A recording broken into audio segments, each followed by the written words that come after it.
My name is Candice Griffith. I teach in the Sociology and Anthropology department. I teach the larger sophomore classes, criminal justice systems, and families and society.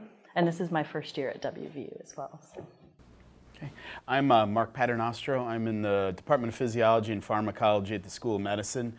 I teach physiology classes, undergraduate, first-year dental students, first-year medical students. The classes range from 150 to 250, 300 students. I'm Ken Blemings. I'm a faculty member in animal science. I've taught the large biochemistry class, somewhere between 150 to 180 students. To get us started, I asked them a very general question, which is basically, what strategies have you used in your classes to keep the students engaged and focused? So I'm going to let the panelists start off with that, and please, participants, feel free to add in and ask additional questions. So Ken, could we start with you just to lead us off? Sure. So I am stealing from Dr. Dick Walls. And a couple years ago, that means like 10 or 12, I went to a seminar. Dr. Walls is a faculty member, or was or is, I'm not sure. Is he still faculty member over in the College of, new name, Education and Human Services? Yeah, okay, good. So Dr. Walls had what he called the 4 ACEs of student learning or effective engagement, and one of these was engagement. And his concept was that you should never go about 25 or 30 minutes without all the students in the class doing something, being engaged in some learning activity. And I don't know how to do that in a lecture hall with 200 students. So, but I do have the sense that when a student, I don't know, after about 20, 25 minutes, when I look out on those students, I begin to see their eyes kind of rolling back in their head a little bit. And so I feel like it's time for a break. And usually 20, 25 minutes into the lecture, I usually stop lecturing and go tell a story about something. And it's not engaging the students necessarily, but it's an opportunity for them to kind of clear their minds, and it's kind of like a reset. And my formal training in academic pedagogy when I was a doctoral student consisted of watching 2 one-hour videos.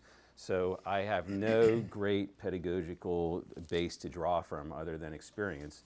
And I do have the sense that the more times I can stop and start in a class, that those are the times of maximal student learning. And so I usually, at least once in the class, stop lecturing about whatever I'm lecturing about and tell a related story. So that's one of the ways that I try and keep them engaged. And I feel like it's mostly pretty successful.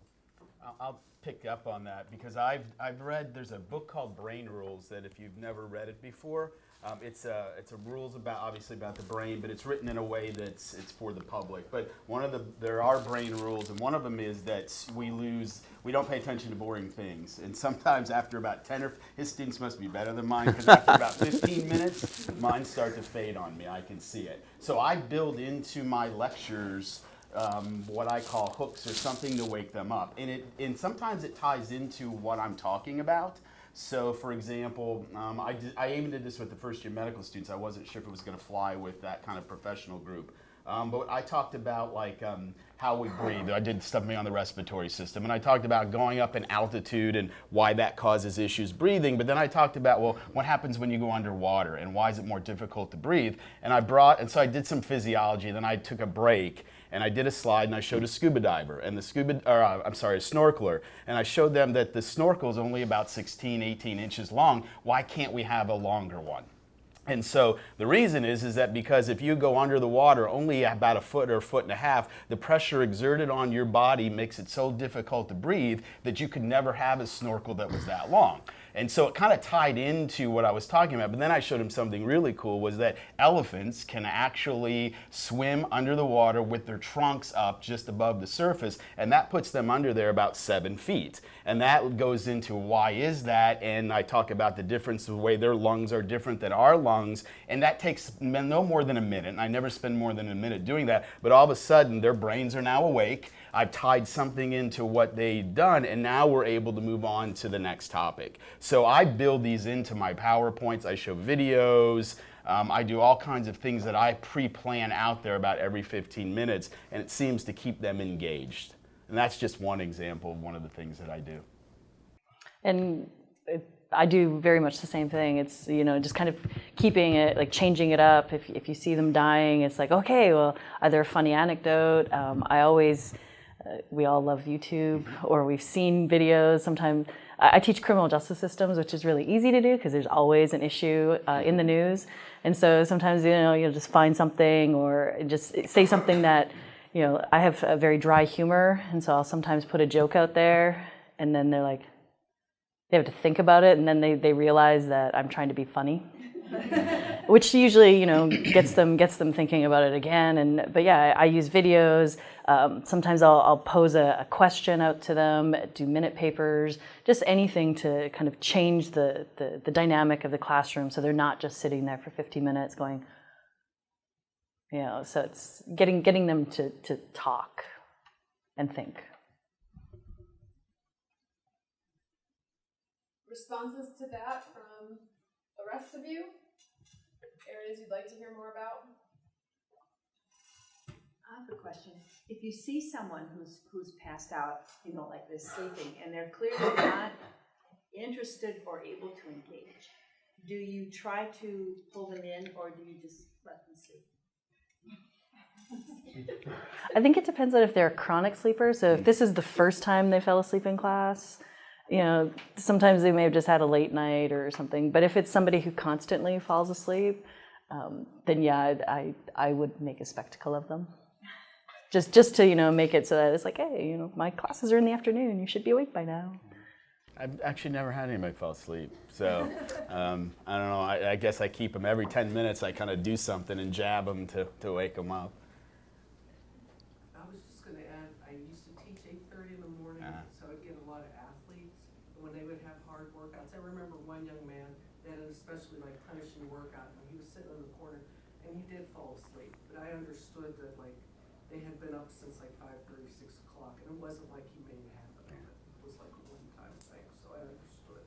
But when you have athletes or special circumstances, I've had one or two that I watched sort of on off, but they've already explained to me that they've already been up for a couple hours. And I've had students work shift work, and I had a student come up and it's like, I apologize for falling asleep in your class all the time. It's just that, I work these weird shifts, and so it's not that your class isn't exciting, it's just that I can barely stay awake, and this is 1 PM. And so just because of her hours, she apologized, but she just couldn't, with the fluorescent lights and the type of environment, if it's too hot, it's just perfect conditions for you to lull them to sleep, so. I used to sleep a lot in class, so I just let it go. I just don't make anything of it. It's just.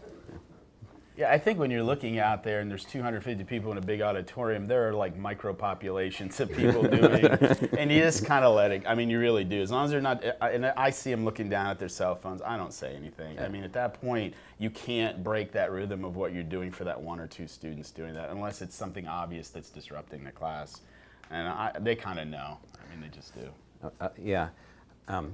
I make an announcement the first day of class that if your cell phone goes off and it's your mom, that I want to talk to them. Yeah. They have fun with that. And one of the things that I do is I always put a little list on the board that these are the things we're going to do today, even if it's just 3 or 4 things. This is where we're headed. This is what we're doing. And the first thing is always turn your cell phone off. And yeah, they forget a lot of times, but I don't make a big deal of it. One of the fun things.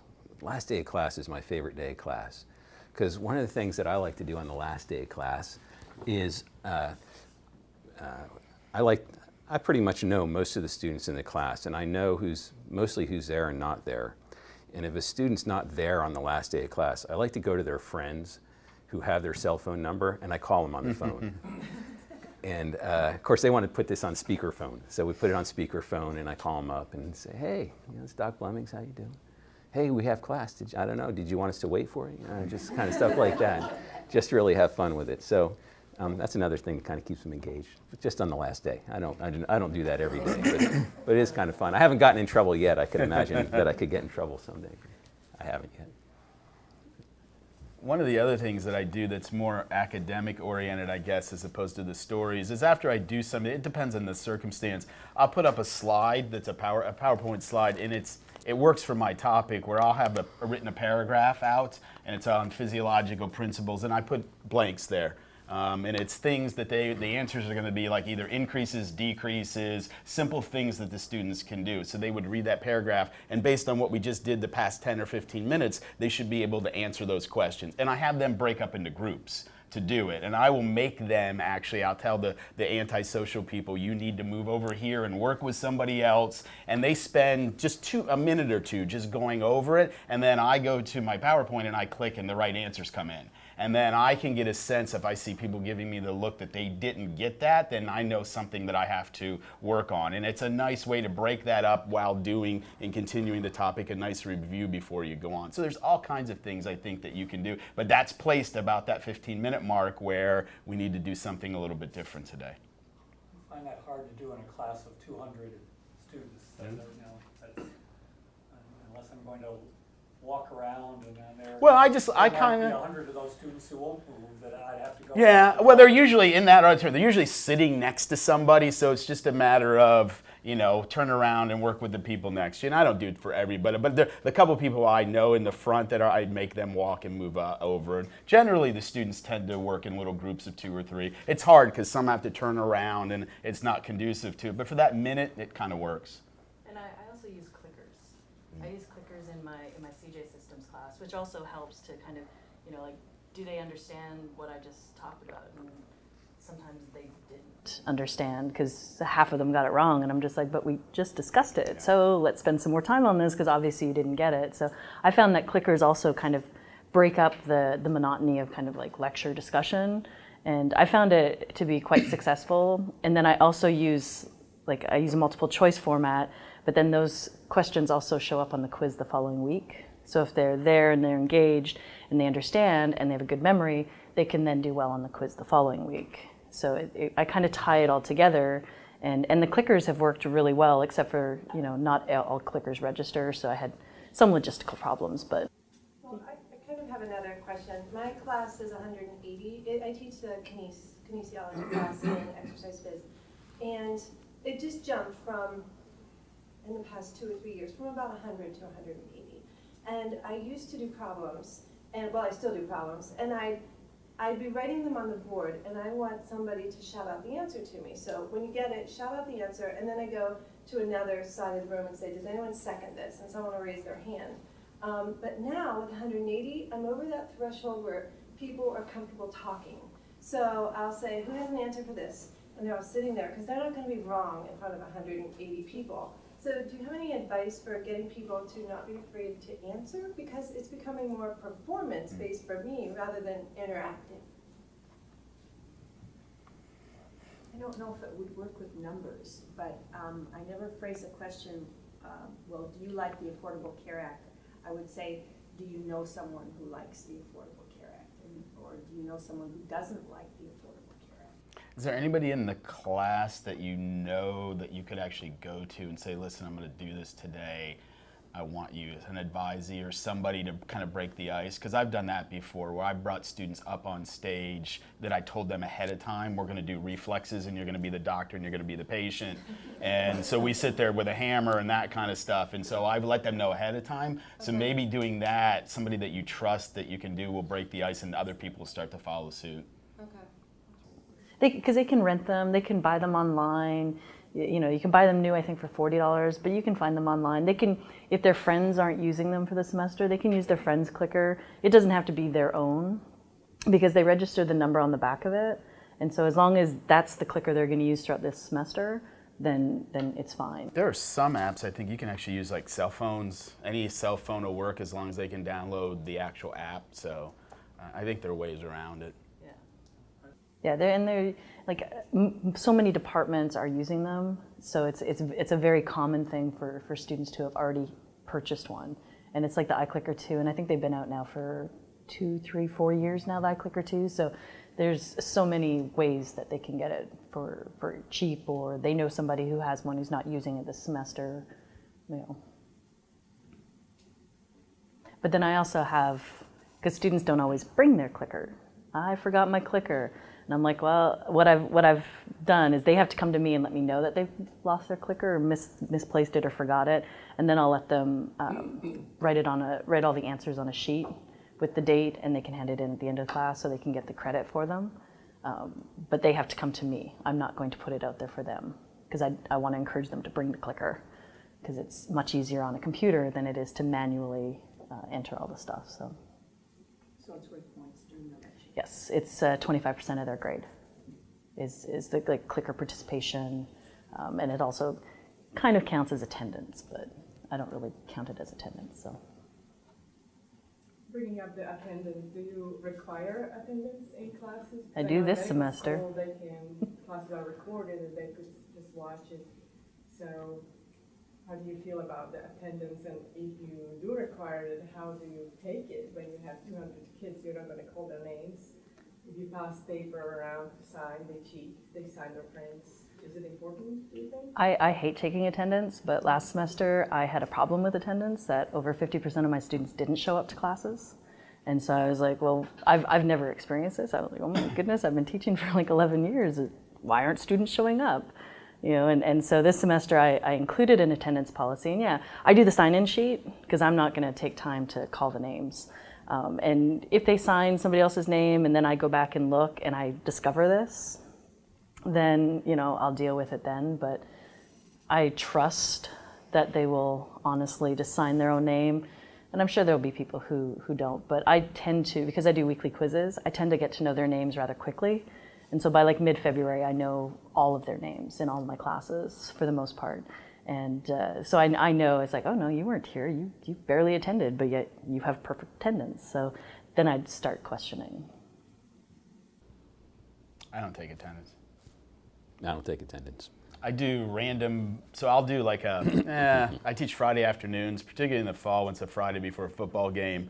I'll do random bonus point attendance. So what I do is who's ever there, they get a password that they can go online, and there's a quiz that I set up, and to get that one bonus point, you have to be able to enter the password, and then you can do it. And I tell them you obviously can't share, and they sometimes, I'm sure they do, but I get a sense. I can look out and say, okay, half the class is here, so, and I announce if I see more than, if everybody has now an attendance bonus points, then bonus points are done for the semester. And students don't, they usually don't share. I mean, it doesn't look like they're sharing with people who aren't there. And just a random point here or there doesn't make a difference, but they like it. And it's an accomplishment. I was there Friday afternoon and I got a bonus point. So,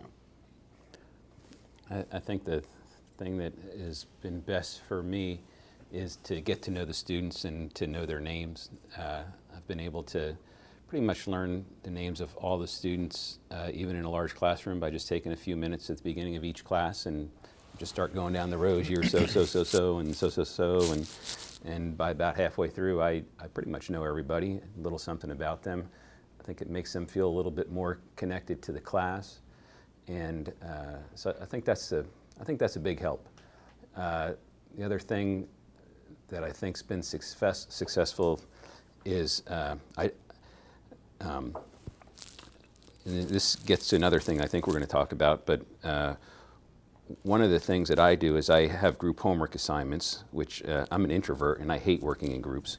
And so, but I have these group homework assignments, and those group homework assignments, students write test questions. So about a third of any exam that a student takes in my class, they will have had the opportunity to impact the questions on the exam. So they come to class to, in part, maybe, I hope, help learn to write exam questions that show up on the exam, and I feel like it gives them a little bit of more ownership into the classroom, and so I think that's worked pretty well for me. That's one thing I've done. To kind of make it more personal, because I think that's important, because I'm up on a stage and they're out there and there's the artificial line that's already there. So I try to break that down. On the first day of class, I do just a presentation on who I am. I talk about my family, my kids, my ex-wife. There's an ex-wife joke there.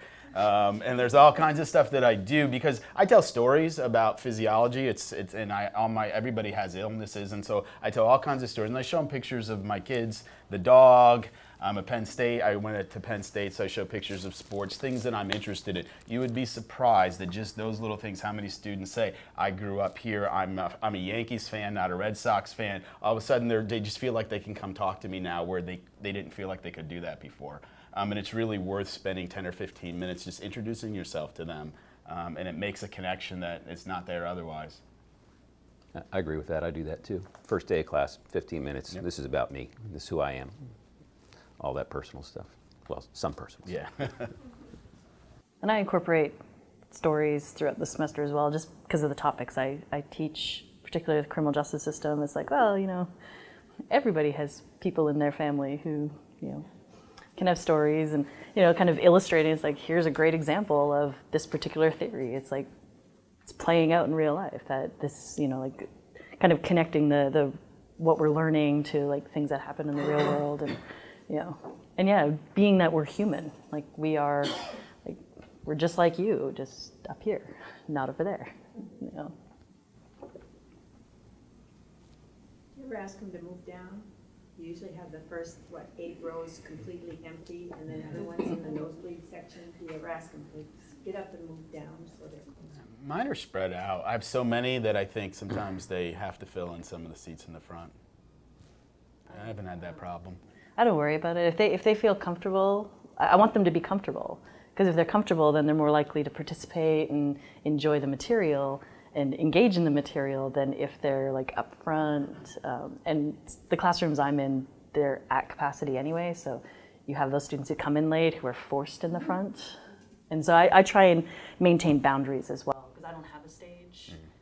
I could be like right in their face, but I try and maintain that boundary so they don't feel like, oh, if I sit in the front row, you know, she's gonna spit on me, or, you know. But I tell them, I'm like, you guys are in my hot zone right here. I said, so I'm gonna pick on you guys because you just happen to be like right where I tend to be, so. I don't ask anybody to move up, although I very rarely have empty seats because it's close to capacity. But I don't spend a lot of time lecturing from the front of the room. I'm in a stadium-seated classroom, and I spend most of the time somewhere up on the stairs walking around. So there's really no place safe. And I usually, you know, pick on a student during class about something. It's usually about what they ate, and then I tie that into metal. Oh, you know, I had Pop-Tarts. Oh, what kind of Pop-Tarts you have? Blueberry. They're almost as good as just the cinnamon sugar ones, but okay. And then, but that's a horrible nutritional choice. So why is that hard? And so we're talking about somebody's diet, and everybody else loves to hear about somebody else's diet. So that's kind of fun. So I don't spend very much time in front. I'm usually up on the side. So there's no advantage really to being in the back, because you're just as likely to get picked on. So. Have you guys tried flipping the classroom? And if so, what are your thoughts on that? Or what does it work, not work, waste of time? Does it work for a large lecture? I don't know if it works I don't know if you can do it unless you're breaking out into smaller groups and doing stuff, which I don't have a TA, it's just me and the students. It really doesn't work. I think if you manage it where you can actually then have them, I think where it works is that a colleague of mine at one of Penn State's campuses does it for like organic chemistry, which isn't the easiest thing to do. But what she does is they record their lectures online, and then her classes are only 30 students. So then she brings them in, and during those sessions, they do problems and do those kinds of things. I'm not sure it'll work with large groups unless you have the breakout sessions. And then most of the time, it's probably TA doing it on top of it. So I haven't tried to do it. I don't know if... I haven't tried. I think it works best for really smaller numbers, yeah. I've seen that trend as well. You know, like the walking out. If I find that it's a constant thing, I would wait until they all left, and then I would make sure I'd give extra bonus points or do something, because I'd ask the class first, like, is there anybody else who wants to leave before I do anything that's going to be worth it? I've you know, periodically. and then the students realize that, no, I know that you guys are walking out. I had this problem last semester. They take the quiz and then they'd leave, and I'd be like, but the quiz was only the first 15 minutes of class. We still have an hour left, like, you know. And so then I'd start. The students who stayed knew that there was going to be something, there was going to be a reward for staying, but the students who left, they got the reward of leaving and then getting a poor grade because I did something for credit in the class after they all left. Because it was becoming a pattern. I'm just like, okay, well, you all leave, and we'll make sure. And, you know, and I think some of the students realized that they were missing a lot of stuff and their grades suffered. And so I attached their leaving to something that had a grade attached to it that, you know, they're like, oh, well, I'm like, yeah, well, we did 9 in-class activities and you only were here for 2. Oh, but I'm like, sorry, like, I know who you are. I see you walk out. So it's, you know, sometimes just calling them out and just, it's like, you have to be responsible for not wanting to attend, you know. And for like technology, I stopped policing that. I realized it's just not worth my time. It's, you know, like it's a disruption in class to be like, put your cell phone away, because everybody's doing it. You see them all, they're like, and it's like, I'd rather you just be open and do it. I know you're gonna do it anyway. I've had students with their iPads, headphones on, watching a movie during class, and I'm just like, you're here, I guess, but you're not engaging. So I always question them. It's like, you know, like, are you here to learn and engage in the material? Because if not, you know, please leave now. You know, like, question why you're here. So I just wanted to comment on the group assignment thing, because one of the things that I've found has worked reasonably well is that, so I mentioned that I have this homework assignment where they write test questions. That's their homework assignment. They have, we have 4 tests and they have 4 homework assignments, and I put them in groups to do this. And I only accept 1 assignment per each group, so I only get 1, so they theoretically have to work together. And I want them to sit at the library and talk. Of course, they don't do that. They would do this all by email, and I get that. That's okay. Right, that's fine. But one of the things I do is that I have groups of usually 4 or 5, sometimes 6, and the questions are due the beginning of class. They turn them in hard copy into this folder, and the questions are always due on Monday, and their exams are always on Wednesday. I always have exams on Wednesday because that's the least amount of noise for me about how to do this or that on the weekend. So I don't have Monday, Friday exams just because it's easier on me. So they turn their questions in Monday, and Monday at the end of class, I pass out index cards to everybody, and they rate the effort of everybody in the group. And no one person can lower your grade, but 2 or more people say you didn't do anything, your grade's going down. So that's worked pretty well for me. And I think the students appreciate the opportunity to say, okay, X did not participate, and X pays the price for that. Yeah, when I do group settings, I do have to, I do You do that. turn out little evaluation Yeah. things, and some of them just, Yeah. it just doesn't seem to matter. Doesn't matter, yeah. And this is me writing their exam theoretically Monday after class, which actually doesn't happen until late Tuesday night. But I'm sitting there and I'm looking through their test questions, and I'm writing my exam at the same time. So I'm grading their questions and I'm writing my exam at the same time. So that's kind of efficient theoretically. Yeah. Mark, do you want to go back to brain rules for a little bit? And Sure. talk about maybe addressing challenges with attention span, or what do you think works based on that book for? One of the other things, there's a, you'll laugh when I try to tell you what I think it's repeat to remember and remember to repeat. That's one of the, and I do that all the time. And I know we do that, but I go overboard with it. This is the 20th time I've said this today. And they start laughing then. But then I provide, one of the things I do out of this is I provide out of class online activities for the students to do, and it's all optional. I don't make them do it. There's no grades, but we have we don't use eCampus, we use something called SOUL, and it's similar to that at Health Sciences, but I have things on there for them to do. They have self-assessments that they can take, and they open up as the chapters, as I complete the chapters, and they can go on and take these questions as many times as they like. It doesn't count for a grade, and so the students take them, but they'll see similar questions on the exam. I do that kind of stuff. I do chat rooms the night before an exam. I do a chat room. I know it's a crazy thing to do, but I go online and I give them rules. The 2 rules are you can't ask me if it's going to be on the test, because we're just here the night before. And the other thing is I have study guide questions that I help guide them through it. And I had students who would cut and paste the study guide into the chat and ask me, and it's, it's a 10-minute lecture of the study guide. So we don't do that, but I get 50, 60 students online in a chat room, and we just go at it the night before an exam. They really like that, and it's last minute. And it really tends to be, I don't quite get this, and it's something I can answer quickly. So I try to do that. I call it a learning smorgasbord. I try to provide them everything outside of class, and they don't have to do any of it. All they have to do is really come to class. But if they do these other things, and I'm kind of trying to do some statistical analysis on it this semester, students who use these things and try to do a correlation with their grades, and I think it's going to be pretty obvious. But you'd be surprised, there are students who I tell these are going to be similar questions who do not take those practice tests. They still don't do it. So, there you go. Yeah, I do too. That's one. The other one is in creating, and I use PowerPoint. I don't know if I have to for what I do. The other one is the whole concept of, you have a classroom full of people who learn differently. So there's the auditory, visual. I try to take that all into consideration too. So I'm trying to be very visual with my PowerPoints, lots of pictures, not as much text. If I need a lot of text, I'll have 5 or 6 slides that have a lot of text, but then there's a picture and I teach from the slide, I teach from that image.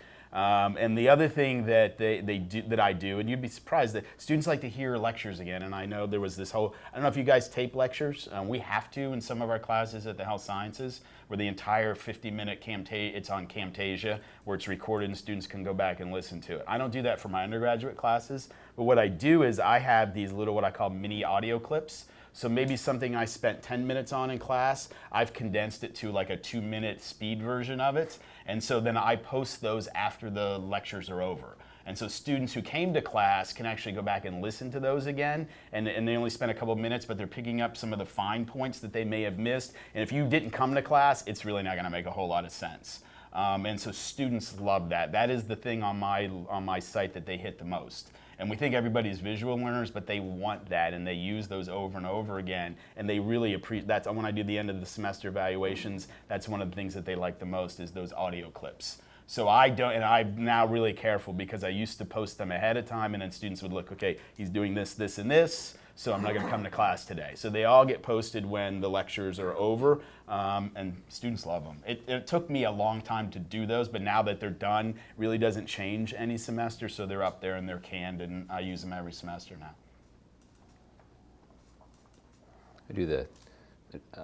I don't do it every time, but frequently the personal version of the chat is I walk through the library like 9 o'clock at night the night before the exam. And there's, they're all over the place studying, and you can just see when you walk by, their eyes are like, oh my God. And you get pulled in this room with half a dozen students or whatever, and you explain some point. They really like that. It's I forget what they call that. Basically, it's a teachable moment right there. That's a teachable moment the night before the exam. So I like to, and I live pretty close, so it's easy for me to do, and they like that a lot. Presenters, do you want to say a word more about logistics? Like, how do you communicate with your class? How do you manage all that student email or student messaging that's going on? How do you manage the grading? How do you make life reasonable for yourself? I have a TA. So it does help somewhat, and we communicate quite a bit, and he takes on a lot of the student communication, so we try and filter it through him, because we do talk on a weekly basis to make sure that we're both on the same page. But I use the Mix account, and my Mix account is only for my classes. So I try and keep my 2 emails separate. It's the only email that I want my students to communicate with me, because in that way there I can tag them, because it's all Gmail based. I know how to use Gmail, and I can put them into folders. I can search. I can find if they said they emailed me something. I try and contain it all in one, and I'm a lover of Excel. Excel helps me quite a bit. I use eCampus grades, so the students can make sure that I have grades for everything that they said they turned in, and then I download it, and then because you can do a whole lot more in Excel than you can in the eCampus grading book. And I just, thankfully I have a TA, but if he's having a rough week, has something due for, his work, I'll take on a little bit more to lessen it, so kind of go back and forth. But a lot of it's just, because I do weekly quizzes, so it's just grading quizzes, which doesn't take too much time, but yeah, I try and keep it all organized on time, a schedule. I'm very organized that way. And I find that it works for the most part, as long as students don't throw in a kink like, oh, I want to hand in all my assignments now as opposed to when they were actually due, things like that. the logistics for me is all I do is exams. There's no homework. There's no way. I don't have a T. I can't do it. So on that way, it's a little easier in terms of grading. One of my classes, they actually take their exams online and it's automatically loaded in the grade book. The other ones I do Scantrons, and I figured out a way, because that's not the easiest thing in the world when you have 250. And so the logistics for me was struggling on how to hand out exams, because I was there usually by myself, and sometimes I'd have more than one exam because they were sitting next to each other. Now I don't have that. So what I've done is and I know this is just a stupid thing, but it works, is all my exams are on the stage and there's a cover sheet. And the cover sheet is basically instructions. Make sure you fill your bubble in your Scantron with your IDs, and they know to come in, they pick that up, they pick the Scantron, they go sit down, they know to spread out, and then when everybody's settled, I say, okay, start. They lift the page up and they start. I don't have to turn anything out. When they turn it in, I've looked at my grade book because I manually put it in, and I can see in this class from A to C, I can see that on one screen, and so I have a little index card that says A to C, and those students, when they turn it in, last names, they turn it in here. So they're alphabetizing it as they turn it in. It doesn't have to be perfect, because my scanning system, I don't do it that way. I just do this little cluster, grade it, I have them, and then when I go to my online, I can just pull it up and just manually enter the grade. So it took me forever to figure out just to do that, but those kinds of things have saved so much time for me to do. The other thing, students don't read, they don't read email. A lot of them don't. And so nice thing about our SOL system is that I can post announcements there. I also have created a Facebook group page for all my courses. And so students have the option to do it. Those that do, I have about 50% of the class that does it. And anything that I send an email out can automatically post to that Facebook group page automatically. They can actually leave me questions, so they'll post something on there, I don't understand this. And they're more likely to be on Facebook than they are reading their campus emails. And that's a big way for me to connect to the students and keep connected with them. I have used the eCampus announcement thing to talk with students. For a class of 150 to 180, the email I thought was kind of reasonable.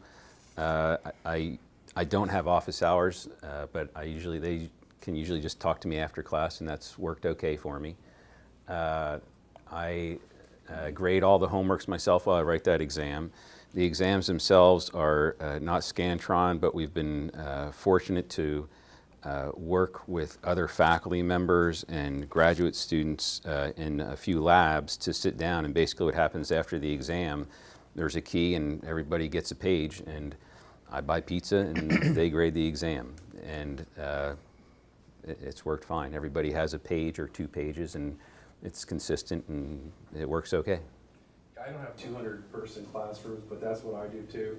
And you'll still get the students that'll say you didn't turn your test back in a timely manner, even though you graded them the same afternoon they take them. The grades are posted that day, and I turn them back in the very next class period. But I mean, what would take you a week, every spare moment grading, and especially if you have essay questions and stuff, you can knock it out in a few hours, and I know it's more consistently graded than when I go partway through one question, get interrupted, come back to it, and now maybe I'm not grading, taking points off quite the same way I did before. Well, I still use an overhead. Transparency, I'm actually going to use one on Wednesday, and I told the students you can be ready to go, because there's something, what I'm teaching them is not possible to teach. I have a PowerPoint that goes with it, but I'll do a 20-minute lecture and then say everything I'm going to cover is in the PowerPoint, but they see the difference and they pay attention. But it's easy with the no-show, so it just goes on and just goes off. I don't have to turn the computer off, and so in the room I'm in, it's easy to switch from an overhead projector right back to the PowerPoint. And so I'm basically doing the same lecture twice, but 20 on the overhead, and then I go to the PowerPoint and we go over it again that way. And most of the classrooms have a mute, picture mute, so you're not actually turning the projector off, you're just muting the picture. So it'll come back, like you can go back and forth much more seamlessly. It's either on if you have a smart tech room, the little screen, you can play around with the projectors. No show buttons. Yeah. Yeah, but the screen would cover my blackboard. So see, that's why I use an overhead. Well, you can also manually, I do believe most of the classrooms have the up and down button. You just have to figure out where it is. And so you can move the screen up while it's muted, right, and then bring it back down to, I've done that before too, where it's I forgot to put something into my PowerPoint, so I'm going to draw it. or something of that nature. But it's going between, because PowerPoint, I use it, I don't necessarily like it, but it's easier to put the information up, and I do try and use pictures more, but it's hard because not all students learn from PowerPoint type presentations. More to engage more senses and Exactly. Interesting that you said the student surprised you had to use it. I had a student tell me, I can't believe I had to use a pencil. I didn't bring anything to class to write. And they're stuck because everything I'm doing is drawing cells and things moving, and it wasn't just they couldn't just type notes on their computer. They got mad. I'm like, come on. I expect you come to class with something to write with, even if you're not coming to my class. You should have something in your backpack that you can write on a piece of paper with. So now I announce Wednesdays is a pencil lecture. I sent an email out last night, posted on my Facebook page, bring a pencil Wednesday. You want to watch a funny, just Google and YouTube Death by PowerPoint. If you've never seen it, it's a stand-up comic. He does a 5-minute thing on the worst PowerPoint presentations, and yeah, it's kind of scary because some of them I've seen in a classroom, but it's a funny thing. I show it to my students. At the end of the semester, I show them Death by PowerPoint. That's the last thing I show them as the semester's over, so they like it.